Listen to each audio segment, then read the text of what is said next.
চা নিয়ে মারুফের বাড়াবাড়ি দেখার মতো। সে দূরে কোথাও গেলে চায়ের সমস্ত ইনগ্রিডিয়েন্টস নিজের সাথে রাখে। ফ্লাস্ক ভর্তি ফুটন্ত গরম পানি, টি ব্যাগ, চিনি, আলগ্রে চায়ের প্যাকেট। আলগ্রে চায়ের বিশেষ গন্ধটা মারুফের খুব প্রিয়। পারফেক্ট চা বানানো কৌশল আমি মারুফের কাছেই শিখেছি। মারুফের মতে চা বানানো রন্ধনশিল্পের অতি কঠিন অংশ।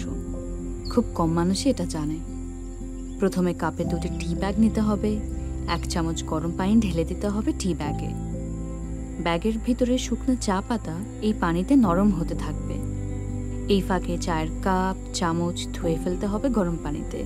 গরম পানিতে চায়ের চামচ ধোয়া অতি জরুরি। এতে চামচটা গরম হয়।